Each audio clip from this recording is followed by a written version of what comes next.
시청자 여러분 안녕하십니까. 주식상담 전화, 주상전화 금요일에 출발해 보도록 하겠습니다. 오늘 시장 다행히 빨간불로 마감이 됐습니다. 코스피 코스닥 또 빨간불로 상승 마감이 됐는데요. 하지만 내 종목은 왜 안 가나 고민되시는 분들 많으시죠. 그럴 때 저희한테 지금 바로 연락 주시면 됩니다. 저희 세 가지 창구로 여러분들의 종목 고민 받아보고 있는데요. 전화, 문자, 유튜브 창구 열려 있습니다. 전화번호는 02-2000-4919번이고요. 문자번호는 샵 2034입니다.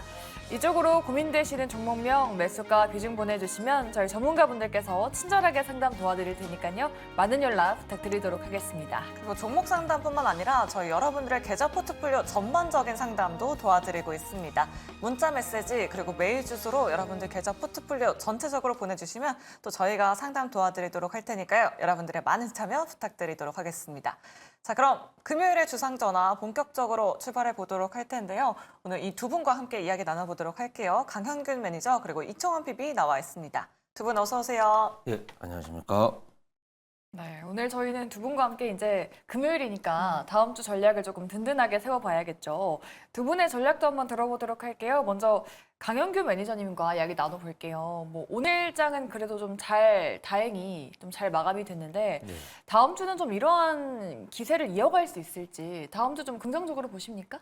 네, 긍정적으로 봅니다. 오. 근데 다만 오늘 이제 PC 물가 지수가 어떻게 나오느냐가 관건인데 계속 지금 시장은 외국인과 기관의 순매수가 퐁당퐁당하는 시장이 펼쳐지면서 그에 따른 시장의 장세가 올랐다 내렸다 합니다. 그래서 오늘은 간신히 이제 강보합권, 코스피 같은 경우는 좀 많이 올랐지만 코스닥 같은 경우는 강보합권에 끝났고 전일 미증시가 이제 그 미국채 10년물 국채 금리가 4.7을 넘어가면서 좀 좋지는 않았지만 이제 옐런 재무장관이 빠르게 진화를 하면서 그러한 부분이 국내장을 좀 안정시켰다고 좀 볼 수 있겠고 또 미국장 끝난 이후에 그 실적 발표가 나왔던 아마존이라든지 MS라든지 이런 종목들이 좀 많이 올라가면서 오늘 테크 종목들을 좀 올렸다고 볼 수 있겠는데 아직까지도 조금 불안함이 좀 있습니다. 왜냐하면 PC 물가 지수가 좀 낮게 나오면은 지금부터 슈팅이 나올 텐데 지금 차트 코스피 차트로 보게 되면 반등 나온 부분에 한 절반 정도 걸려 있는 부분이거든요. 그래서 코스피가 이제 저점에서 반등이 그 고점 대비 저점에서 반등까지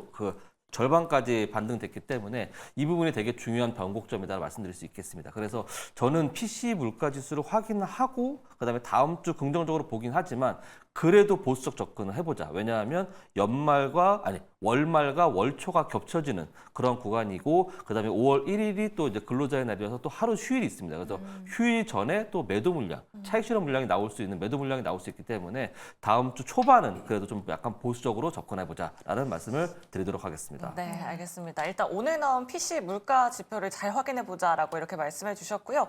이청원 PB님의 다음 주 시장 전략도 좀 궁금합니다. 다음 주에도 아무래도 실적 발표 영향을 좀 많이 받겠죠? 네, 저는 다른 것보다 긍정적인 시각으로 주도 업종 계속해서 주목하면 괜찮지 않을까 그리 보여집니다.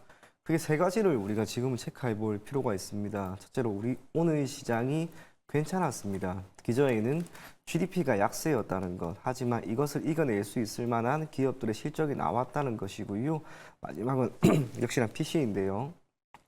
GDP 같은 경우에는 미국의 경제 성장률 2.7% 수준까지 전망이 나왔습니다만 그것을 월등히 하회했습니다. 그런데 2011년부터 2019년까지 미국의 경제 성장률 같은 경우에는 단 한 번도 3%가 넘어간 적이 없습니다.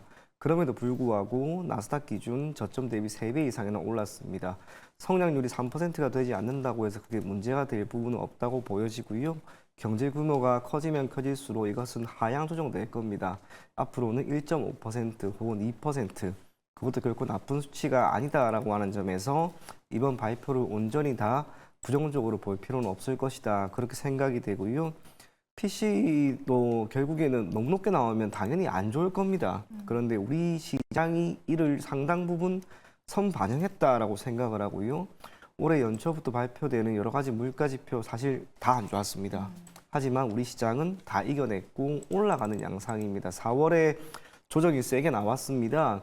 그걸 지금 이겨내고 있는 구간인과 동시에 현재 진행이 되고 있는 나스닥 선물 흐름이 상당히 좋습니다. 그렇다면 우리가 다음 주 월요일부터 시장은 조금은 긍정적으로 지켜봐도 괜찮지 않을까 그리 생각이 됩니다. 네, 알겠습니다. 알겠습니다. 긍정적인 전망을 해주셨고요. 뭐 주도 업종에 잘 찾아보자라고 이렇게 말씀해 주셨는데 네. 주도 업종이 어떤 건지도 좀 궁금해요. 맞아요. 이청훈 PB님께 먼저 네. 여쭤보도록 할게요. 다음 주 시장 좀 주목해 볼 만한 좋을 만한 업종 뭐가 있을까요? 반도체가 역시 핵심이 될 것으로 보여지고요. 네. 그중에 AI입니다. 그 마이크로소프트와 알파벳의 실적이 너무 좋게 나왔습니다. 최근 몇 년 동안 계속해서 AI에 대한 투자를 확대했는데 그 결실을 그 기업들은 계속해서 보고 있습니다. 그게 의미하는 것은 앞으로 그와 관련된 투자는 더 확대될 것을 의미하고요. 이를 기반으로 실적은 시차를 두고 계속 쌓여갈 겁니다. 그렇다면 우리나라에 있는 반도체 업종이라고 해서 그 수혜를 받지 않을 것은 결코 아닙니다. 그게 의미하는 것은 결국 우리나라에 있는 반도체 업종은 계속해서 전반적으로 우리에게 투자에 따른 기회를 줄 것으로 보여지고요. 그중에서도 AI와 관련된 기업들, 크게 보면은 팹립스, 파운드리, 디자인하우스 모두 다 수혜를 받을 수 있다는 점에서 당분간은 반도체 위주로 우리가 집중할 것을 권해드리겠습니다.